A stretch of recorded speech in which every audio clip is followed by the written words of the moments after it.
اب آ جائیے اسی جگہ پر کہ دینداری جب صلب میں ریڑھ کی ہڈیوں میں موجود نسلیں، بھئی ظاہر سی بات ہے ان کا تعلق روح سے ہوتا ہے، اور اس دنیا میں دو غذائیں رکھی گئی ہیں، ایک مٹی کی ایک روح کی۔ مٹی کی غذا مٹی سے رکھی گئی، روح کی غذا چونکہ نور سے ہے تو عالم بالا سے رکھی گئی۔ دھان، گیہوں، ارہر، جو، باجرہ، چنا یہ سب مٹی سے پیدا ہے، ان کے کھانے سے یہ ہڈیاں مضبوط ہو سکتی ہیں، مچھلیاں موٹی ہو سکتی ہیں، روح طاقتور نہیں ہو سکتی۔ آج تک کسی نے اگر 20 روٹی کھا کر کے روح کو پاورفل کیا ہو تو بتاؤ؟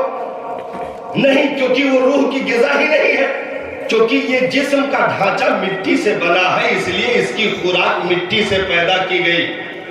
اب اس کو کھاؤ گے تو اس مٹی کو صرف فائدہ ملے گا، روح کی وہ غذا ہے ہی نہیں۔ روح کی غذا کیا ہے؟ روح عالم بالا کی ہے، نور سے بنائی گئی ہے۔ تو قرآن کی تلاوت روح کی غذا ہے، سجدے روح کی غذا، تسبیح روح کی غذا، تحلیل روح کی غذا، نوافل روح کی غذا۔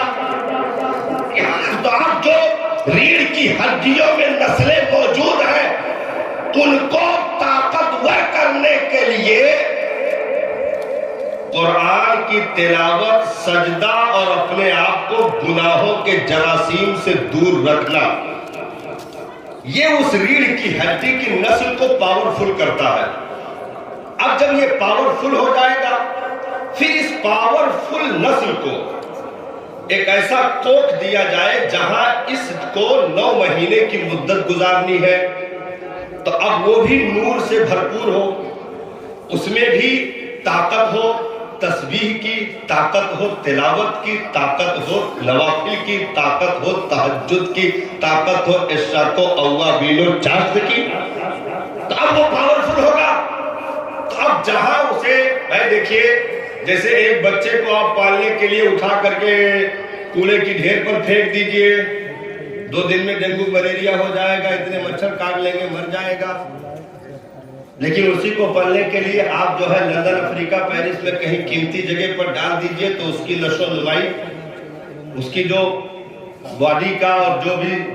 جو ہے زندگی کی حفاظت جو ہوگی ماحول کے اعتبار سے بہت خوشنما ہوگی۔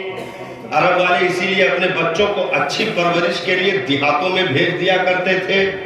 جو کہ میرے نبی نے بھی حلیمہ سعدیہ کے وطن تک سفر فرمایا۔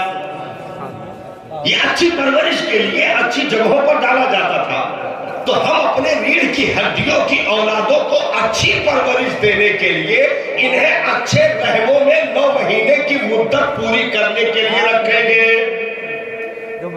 اب کیا ہوگا؟ عورت کا دل داہنی طرف ہوتا ہے، مرد کا دل بائیں طرف ہوتا ہے، ایسا ہے نا؟ سب ہوں کر رہے ہیں، ہاں دیکھ ارے بھائی، عورت کا بھی بائیں ہوتا ہے، مرد کا بھی دل بائیں ہوتا ہے۔ زبردستی منڈی ہلا رہے ہو، ہاں نئی چیز مل رہی ہے، دونوں کا بائیں طرف۔ تو ماں کے شکم میں جو اولاد پالی جاتی ہے وہ بائیں سمت زیادہ قریب ہوتی ہے، اور آج سائنس نے بھی تحقیق کر کے بتایا کہ اولادیں جو ماں کے شکم میں پلتی ہیں وہ ماں کے دل کی دھڑکنوں کو سنتی ہیں، ماں کے دل کی دھڑکنوں کو سنتی ہے۔ اب آنے والی نسل اگر وہی سے پاورفل ہے تو صرف دھڑکنوں کو سنے گی ہی نہیں، اسے زبانی یاد بھی کر لے گی۔ سبحان اللہ، اسے زبانی یاد کر لے گی۔ اب آؤ 11 منانے والوں، یہاں تک اگر بنیاد سمجھ لی ہے تو میں اصل ٹاپک کی کڑی دے دوں کہ اگر ریڑھ کی ہڈی میں پلنے والی اولاد، پلنے والا نطفہ، اگر وہ ریڑھ کی ہڈی ابو صالح جنگی دوست کا مل جائے، اگر وہ ریڑھ کی ہڈی ابو صالح جنگی دوست کا مل جائے جو اتنا تقوی کا ماہر ہو، کہ ایک بہتے سیب کے لیے توبہ کرنے کے لیے کئی سالوں تک باغ میں مزدوری کرنے کے لیے تیار ہو؟ جب اس نوجوان کے تقوی کا یہ عالم ہو تو ریڑھ کی ہڈی میں موجود نسل اتنی پاورفل ہو اور اسے پلنے کے لیے 9 مہینے کوکھ میں رہنے کے لیے جس کوکھ کا انتخاب کیا گیا ہو، ایسی بچی جس کے پرہیزگاری کی قسم اس کا باپ حضرت عبداللہ سومئی خود کھا رہے ہیں کہ میری بیٹی زبان سے گونگی اس لیے ہے کہ شریعت کے خلاف جملہ نہ کہا، آنکھوں سے اندھی اس لیے ہے آج تک کسی غیر محرم کا چہرہ نہیں دیکھا، میری بیٹی کانوں سے بہری اس لیے ہے شریعت کے خلاف کوئی آواز نہیں سنی، ہاتھوں سے لولی اس لیے ہے کسی حرام چیز کی طرف ہاتھ نہیں بڑھایا، پیروں کی لنگڑی اس لیے ہے کہ شریعت کے خلاف قدم نہیں اٹھایا۔ تو جب رحم مادر کی نظافت و ستھرائی ایسی ہو اور آنے والا نطفہ پاورفل ہو تو جب کوکھ میں 9 مہینے گزار کر دنیا میں آنکھیں کھولتا ہے تو صرف بیٹا نہیں، اسے عبدالقادر جیلانی غوث اعظم کہا جاتا ہے۔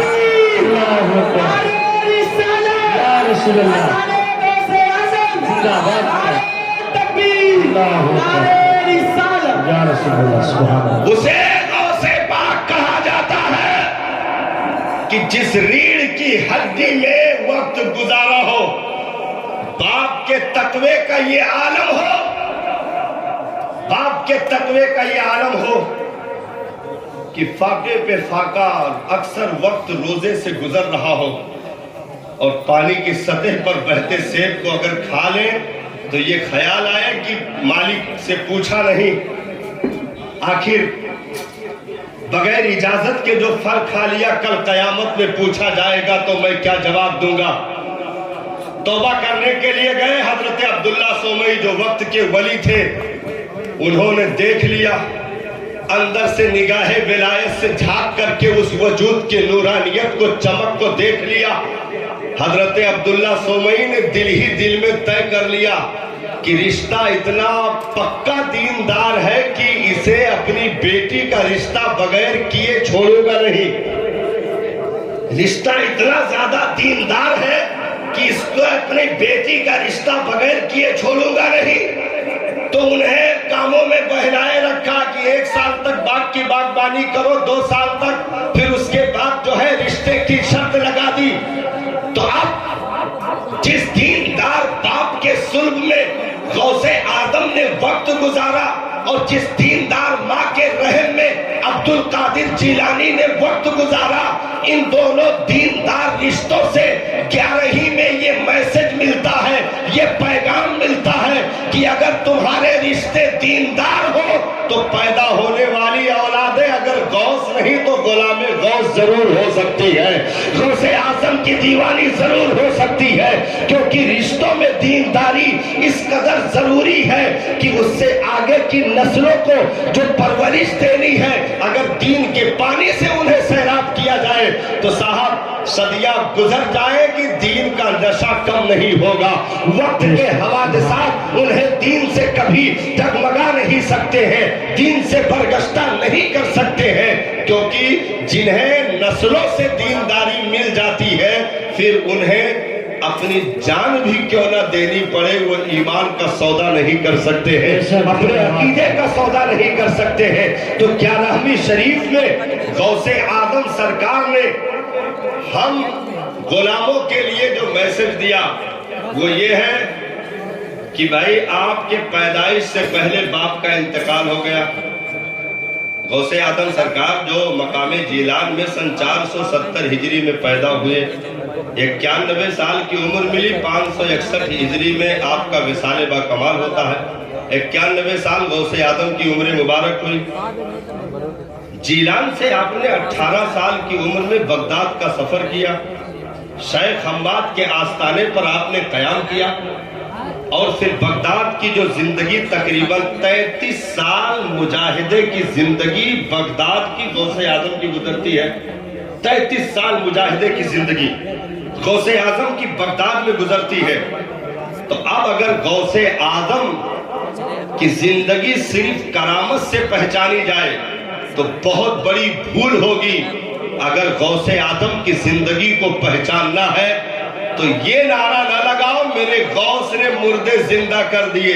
بلکہ یہ نعرہ لگاؤ میرے غوث نے 40 سال تک عشاء کے وضو سے فجر کی نماز پڑھ لی۔ سبحان اللہ، سبحان اللہ۔ میرے غوث نے 40 سال تک عشاء کے وضو سے فجر کی نماز ادا کی، اور صرف یہی نہیں،